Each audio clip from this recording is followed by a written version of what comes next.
So I got linked an article the other day about AMD's GPU business is in terminal decline.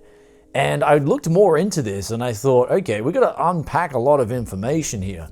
Is AMD going to stop making GPUs from, say, 2026? Because the article here pointed towards an opinion that would say that AMD's sort of getting out of the game of making dedicated GPUs for PC gamers. But I kind of disagree with quite a few points in this article, and today we're going to break it down into looking deeper into the details, checking out the balance sheets, and things like that into what is going on over at AMD. Because you may have also seen another headline that was talking about MSI quietly pulling off RX 7000 series models off the shelves, or some of which they didn't even release. And when they were pressed about this issue, they just said, we're going to focus on RTX cards more. So let's quickly go over the MSI situation first. Basically, MSI, in a nutshell, I'll break it down for you guys, they're not competing as well as the other AMD partners are. In other words, Sapphire, XFX, ASRock, and say PowerColor, they're all offering better value. And when you look at the sales numbers of their cards on Amazon, for instance, they're actually selling quite well. And when I also spoke to retailers here locally, they all said the same thing about MSI RX cards in particular, and that is they didn't sell that well, especially when they were the same price as other cards from other manufacturers. And so in other words, when they moved the MSI cards, it was only when they were on sale. So basically, MSI stepping away from the AMD RX card manufacturing game is more to do so with them not offering as good as a product at the same price as the competitors. And so they're just going to sell NVIDIA cards where they can make more money. And if we look at the sales of, say, their RTX 3060s, they're doing extremely well on Amazon US right now. So no surprise here, MSI, the company that was scalping their own GPUs during the crypto boom, is chasing the money. Wow, color me shocked. But let's get back to this AMD gaming GPU business being in terminal decline, because there is some very valid points here. And this comes off, the main catalyst for making this article is off the back of AMD's Q1 2024 financial earnings report, where the numbers here for the gaming sector in particular were actually shockingly bad, to the point where if you look at the numbers, 48% year over year with sales being down, that's nearly them selling half of what they were selling a year prior. And if we look below that, however, this is where we see embedded sales as well was down 46%. Now, of course, this was offset, these negative numbers were offset by massive positive numbers that pushed the business overall in a good position, thanks to AI sales and business and data center and things like that. But I guess us as gamers, we want to focus on these gaming numbers. So that is exactly what we're going to do right now after today's video sponsor. If you want to get rid of this annoying activate Windows message, then today's video sponsor SCD Keys has you covered for as little as $15 US. After you enter that coupon code BFTYC, you can cop yourself a legit single end user license today. Also works for Windows 11 Pro too. Links in description below.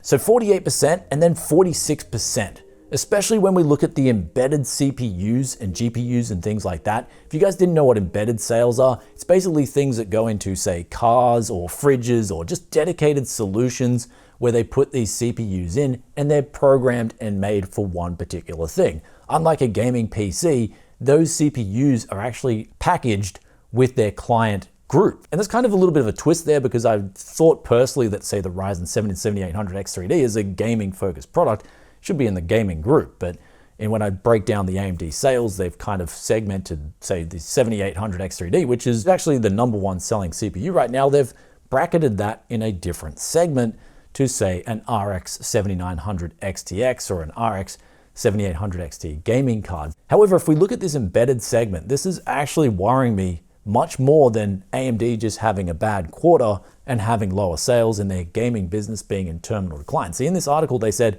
a bit of the broader economy was to blame, but I would disagree here. I'd say mainly the broader economy is to blame here, and this is the first signs of our global economy going into what is known as a massive recession, or possibly even a depression, which we've been talking about in previous videos here, some of my finance videos. One of the most recent ones, I'll put the link up here for you guys so you can check that out, where we do touch on this, especially on the monetary side of things, as to why I think things were going into a massive downturn and why we're in an inflationary mess right now, something indicative of a period of stagflation. But 46% on this particular segment, mirroring that of the 48%, is very worrisome because you've got this sort of branching out from the whole industry where Microsoft have reported much lower sales on their Xbox figures. And then Intel, if we look at Intel, you're like, well, Brian, what about Intel and their balance sheet? They've kind of done some master level sorcery here on their balance sheet, and they have pretty much segmented all the bad selling stuff in with all the good selling stuff. And they really give you no indication of how bad their GPUs for gamers are selling, nor how their CPUs are selling, which if I do the numbers and check the charts everywhere in the world, AMD's CPUs for gamers is currently massively outselling Intel in a lot of different markets. But even in places like Japan and Australia, which I know have historically had a higher market share for Intel than, say, America, these places are now seeing a higher market share for AMD gaming CPUs. And so these numbers, these bad selling GPUs, just take for instance the Intel Arc in Japan. On the top selling GPU list, it comes in at number 48. In other words, it's selling abysmally bad. AMD's top GPU in Japan is number 7. And if we go to America, pretty much the top selling Intel card is one that we haven't even really covered here at the channel. That's an A380. So after checking out Intel's balance sheet, all I can tell you guys is that I haven't studied sorcery. I've only ever played it in Dungeons and Dragons games, and that's only really been on my PC. So I don't really know a whole lot about sorcery and how to unpack this data. All I can tell you though is it reeks of bullshit, and looking closer at the breakdown, Intel lost $400 million in this quarter, even though they were up 9% in revenues overall. Though here's where we're going to move on to Nvidia. We're actually going to wait for their Q1 financial results to come in. But Nvidia's last results were actually extremely good from their AI and data center numbers. They were huge. Their revenue just exploded to numbers that even the top analysts who were hyper bullish on Nvidia didn't expect either. They simply outperformed in that area extremely well. But looking a little bit finer into the details on their previous results showed that their gaming revenues were flat. So AMD's were down 17%, but now AMD's are down actually quite massively this quarter. I would predict this quarter for Nvidia that their gaming division is going to be actually down somewhat as opposed to the previous year. And the reason for that is I think AMD have actually been providing quite significantly good value as of late, especially when we look at something like an RX 7900 GRE, but Nvidia do have the 4070 Super, which is also punching pretty hard. However, in general, we'll wait for Nvidia's numbers, but my predictions are simply this: I think we are going into a broad-based recession, and these are the early signs that you need to look out for. Though going back to this article, it does have a valid point here, and that is that Nvidia cards do currently offer better efficiency, a better feature set, and also, in my opinion, a better driver set, at least when it comes to RTX Studio and doing professional work on a gaming-based graphics card. There is no denying that, but I feel like in the last especially 6 months, AMD have been doing a great job on their GPUs and their drivers to give gamers especially a much better experience than what they previously had. Though ultimately breaking this down, this is all reflected in that price of a graphics card, and so you get what you pay for ultimately. Whether you want better efficiency and a better feature set, then you're going to pay for that from Nvidia, as opposed to getting a better raw value for money gaming experience. You're going to get that on AMD. So this all boils down now to that final question: is AMD's GPU business in terminal decline? And are they going to stop producing graphics cards from, say, 2026?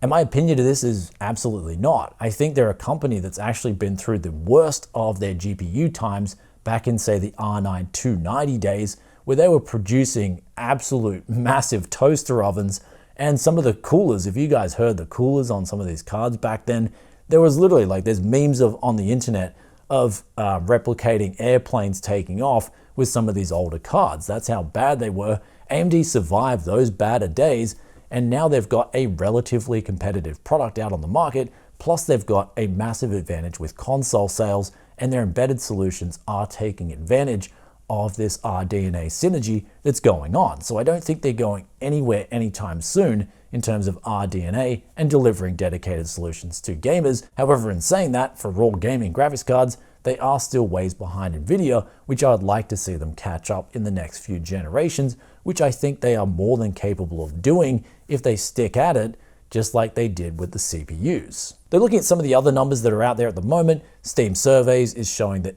AMD's market share hasn't dropped off drastically, is still doing relatively the same as it previously was, even last year, and then looking at more numbers from local retailers and also Amazon sales shows that AMD graphics cards do sell relatively well, especially compared to the rest of the world in the USA. When it comes to Australia and Japan, for instance, I know from these two countries, I talk locally to Australian retailers here, and also in Japan, you've got these simple top-selling charts there to take a look at. These numbers point towards a figure of roughly 9-to-1 sales in Asian countries, with Nvidia outselling AMD. So the reality of it is that AMD do have to do a lot more to get more sales in the parts of Asia than, say, the USA. And in order to do this, the biggest thing, I think, believe it or not, this is just one man's opinion, is efficiency. And this key metric is especially for the Japanese people I know, they check their power bills like hawks. So when something's not efficient, they're going to be picking the efficient product, even if it costs a few more dollars from the initial sale price. So if AMD can really work ways to hammer their efficiency and get it even on par with Nvidia, I think they'll see a lot better sales in Asia. Anyhow, guys, one man's ramblings aside, I hope you enjoyed today's video. If you did, be sure to hit that like button. Also, let us know in the comment section below, do you think AMD's gaming GPU segment is in terminal decline? I don't think so. I think actually the opposite.